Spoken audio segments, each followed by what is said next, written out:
nagbabalik ang PBB Sports. Kasama naman natin ngayon si Joseph Gatdula Pencaksilat, athlete. Hi Joseph, good morning. Hi, magandang umaga. How are you this morning, Joseph?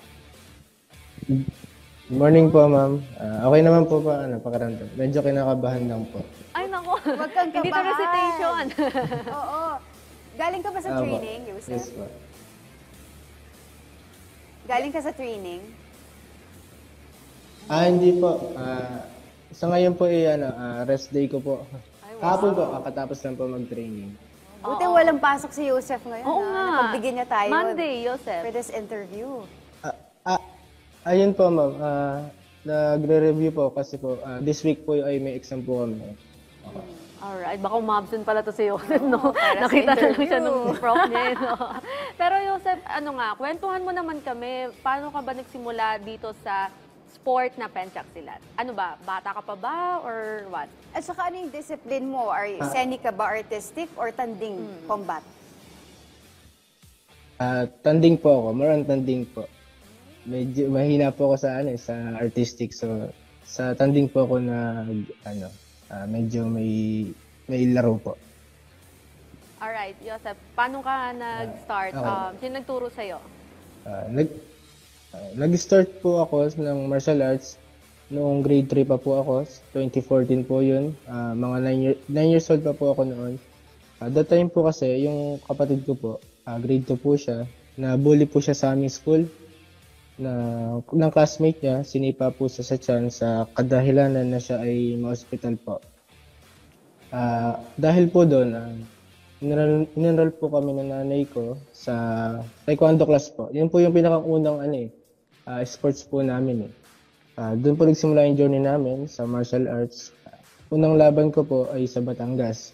Dahil unang laban po, hindi po kami pinalad. Ganun po talaga. Then 2016 po, nag-shift po ang coach namin from taekwondo into Pencaksilat. Dito na po nagsimula yung mga laban ko. 2016 po, meron pong Third Sultan Cup. Sumali po kami ng kapatid ko. Nakakuha po kami din ng medalya. Ayun po. Tapos 2017 po, unang laban ko po sa Batang Pinoy. Ginanap po siya sa Ilocos. Nag-gold po agad po ako doon. Hanggang sa nasundan na po ng mga laban ng mga local tournaments. Meron na po dito yung DepEd Games. Noong palalong pabansa po sa Davao at Marikina po. Ayun, napatigilan po talaga ng pandemic. May 2 years po sana ako doon para ipamalas yung galing po. Doon na po talaga napatigil. Hanggang sa ngayon po, tuloy-tuloy pa rin po yung training ko. Ayun po. Yun. Teammate Berda, nabanggit ni Joseph that yung pag-enter niya ng martial arts started off or is rooted doon sa pagbubuli. Yeah. No? Para ma-defend nilang magkapatid yung kanilang mga sarili. Yun yung hugot niya oo. para pasukin itong larangan ng sport na to. And from that point, naging competitive athlete na si Joseph. But sabi mo nga kanina, nabanggit mo, you started with taekwondo. Why the shift to Pencaksilat? Yun po, kasi yung taekwondo po kasi, dahil meron po siyang ulo, sa ulo, medyo, di naman po sa takot. Kumbaga po parang mahirap na po siguro pagka yung napasama din po kasi sa ulo. So, kaya po kami nag-shift sa Penjak. Medyo laylo lang po yung laro, kaya po doon na po namin pinagpatuloy po. Hanggang sa nagandahan na rin po kami sa mga benefits ng Pencaksilat po. Ayun. Madaming benefits ang madaming Pencaksilat. benefits. Pero Joseph, baka pwede mong explain, no? Kasi marami pa rin hindi nakakaalam dito sa sport na to. Ano ba yung pinagkaiba nito sa iba ding mga martial arts? Ito po ang Pencaksilat po. Nanggaling po ito sa Indonesia. Doon po siya nagmula. Hanggang sa pinagpatuloy na po nila Ma'am Kiram. Sila Sir Inyer po. Ayun. Ito po ay wala naman wala naman po pinagkaiba lang po nito sa ibang sports. meron po siyang dropping po, yung parang style wrestling po. Ayan. Hanggang body lang po siya.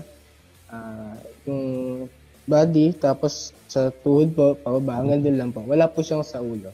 Ayun po yung pinag-aiba po. Yeah, oo. Ang penchak silat is more on striking din, no? And then dun nga sa semi-artistic, madaming weapons ang ginagamit dito. I've been covering penchak silat since nung mga nagsa-start pa lang ako. And na-mention nga ni Joseph si Miss Princess Jassel Kiram and Sir Inier, who is very, very supportive sa pagpapalaganap ng penchak silat. And this is actually one sport na talagang bumibida tayo when it comes to international sports scene. Hakot Awards tayo dito. Of course, with the likes of Dines Dumaan, gold medalist ito. When I covered 2017 sa Malaysia Southeast Asian Games, we have Mary Francine Padios. Ito na nga, since isa to sa mga sports na talagang Hakot Awards tayo, si Joseph, is Hakot Awards din when it comes to Batang Pinoy at Palarong Pambansa. Can you tell us more about this? Yes po, ayun. Yung journey ko po sa Batang Pinoy, lagi po ako nakakakuha din ng gold. Ayun po, puro gold po siya. Sa Palarong Pambansa naman po, nung nasa Davao po ako, siyempre, medyo malayo po yung edad ko sa mga nakakalaban po. Medyo mababa pa po siguro yung galaw ko. Ayun, hindi po ako pinalad doon sa Davao. Tapos nito lang pong Palarong Pambansa, 2023 sa Marikina po. Ayun, medyo umangat naman po yung laro ko.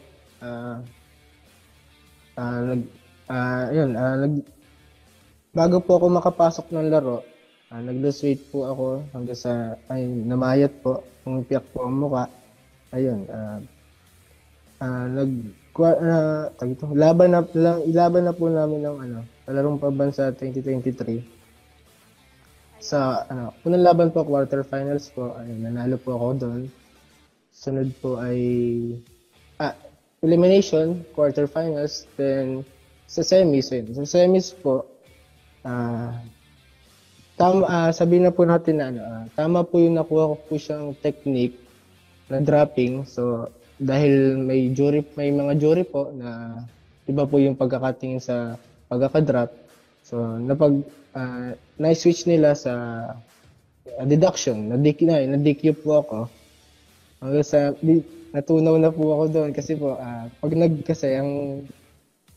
para po makalaro ka sa ASEAN School Games sa ibang bansa po, tulad po sa Vietnam, kailangan niyo daw po kasing mag-gold para makalaro po doon. Ayun. Nung nakuha ko po yung bronze, okay na po siguro sa akin yun. Baka po talaga na para sa akin po yung bronze po. Ayun no. Joseph, matanong ko lang saglit. Taga saan ba tayo? Kasi ano yung region na ni-represent natin sa Batang Pinoy at sa Palarong Pambansa? Sa Batang Pinoy po, dala ko po ang Laguna. Then sa Palarong Pambansa, dala ko po ang Calabarzon po, Region 4A Calabarzon. Ayun. So, anong pakiramdam, no, na i-represent natin tong Calabarzon? At hindi lang yun, talagang nakuha pa natin yung titulo. Yes. Ayun, medyo po ako, naging gumaan po yung pakiramdam kasi po, yung mga pinaghirapan po namin, pinaghirapan ko po, ay nabawi din naman po agad. So, masaya po sa pakiramdam po. Nako, ito dagdag na lang din, no, partner, no? Kasi, di ba yung kapatid niya, ay, yun ang naging inspirasyon niya. So, ano kayang reaction ng kapatid mo nung nalaman niya na ito, nakuha natin yung title? Ano lang po, medyo masaya lang din po kami. Wow. Masaya sila. Siyempre naman. Oo naman. Ano ba siya? Proud na? Ano ba sinabi niya ba? Parang nag-sport na din ba siya? Or Competitive athlete na rin. Ayun po, ano po siya napatigil po siya Ayun. Sa ngayon po nagtutuloy na lang po siya sa pag-gym po. Ako po ituloy na lang din po sa pagtitraining. ayun. Nakikilala ka na sa mundo ng penchak silat. Sino ba yung idol mo sa sport na ito? Sa sports ng Penjak, so sabihin na po natin idol ko po dito sila Ma'am Angie Lindriña, sila Ma'am Shara Oquindo, si Angel Gwenderla po. Ayan. Tapos saka po yung isa ko pong kaibigan na lalaro po siya ngayon sa ibang bansa din po. This week. Yeah. Ayun. Alis pala this week. Tapos next one pa po yung laban. Ayun po. Oh, Joseph, ano ba yung nabibigay sa atin itong sport na to? Na talagang until now, talagang nagtitraining tayo, work hard tayo to earn the title sa mga events natin. Ayan. Number one po yung self-confidence po. So, kung sa panahon po natin ngayon, siyempre po, madami pong mga nangyayari iba sa paligid. So, dahil po sa nagtitraining po tayo ng Penjak Silat, parang kaya na po natin i-defend yung sarili natin. Ayun po. Tapos, ayun po, bukod po doon, na-exercise pa po yung katawan natin. Ayun. Maganda. Talagang may benefit siya sa katawan, no? Pati sa mental, kasi talagang yung disiplina nandun, di ba, Joseph? Discipline, at saka above all, sabi nga niya, is to develop yung self-confidence. Yun talaga importante. Yusef, may pinaghahandaan ka bang upcoming competitions? Ayan. Sa ngayon po, dahil nag-overage na po ako sa mga laban, sa Batang Pinoy po, at saka sa palarong pabansa, ako po ay pansamantalang naging assistant coach ng Laguna Penjak Silat. Sa under po ni si Coach Simon Brondo. Ayun. At ngayon po, pinapangarap ko po na makalaro sa Philippine National Games at siyempre, pangarap ko po na makasama sa national team po at makalaro po sa mga international competition. Ayan, para po mapakita po sa kanila kung ano po yung mga nasimulan ko po. Naku, nag-coach na rin pala to bata si, pa Yusef, pwede po coach siya. Bakit, ano yung naging motivation din natin para ito ibahagi natin yung kaalaman natin sa Penjak Silat? Ma'am? Ano yung, kasi nabanggit mo nga na assistant coach na rin tayo. So, ano yung naging motivation mo para ibahagi yung kaalaman mo? Ayun, naging motivation po yung mga bata po na nadadala po sa generation ngayon na medyo may madaming bisyo, ganun po. So, imbes na doon po sila mapunta, dito na lang po sila mahubog sa larangan ng Penjak Silat po. Dito lang po maubos yung oras po nila. At bukod doon, na-exercise po yung katawan nila. Ayun. Finally, Yusef, meron ka bang mga mensahe, shout-out, or mga gustong batiin? This is your floor or time para gawin yun. Ma'am, madami. Okay lang po kaya. Naku, lahat ng niya ata, teacher. Go. Artista na po kaya ako dito. Joke lang po. Ayun po, number one ko po, batiin ko po si Nanay, si May Lagat-Dula, na nagsasakripisyo po na bilang isang single parent. Ayun, papasalamat po ako sa kanya. At shoutout na rin po sa coach ko po, kay Coach Simon Brondo po. Ayan. Tapos sa mga kaibigan ko po, sila Jacob, Jordan, tsaka sila Mark po. Tapos sa kaibigan ko po, ayan. Ay, parang iba yung kaibigan niya. Parang, Medyo na-shy siya doon. oo nga eh. Parang sa kaibigan niya. Nakabahan po yun. Pero yun nga, no, ang ganda ng inspirasyon na hatid nito ni Joseph sa mga kabataan. That's Kasi true. bukod sa talagang namumutawi siya at namamayagpag siya sa sport niya, talagang binabahagi niya yung kaalaman Oo, niya. dahil nga sa kanyang coaching career. With that, maraming salamat, Thank you, Joseph, Joseph. at pinaunlakan mo ang aming panayam this morning. Yes po.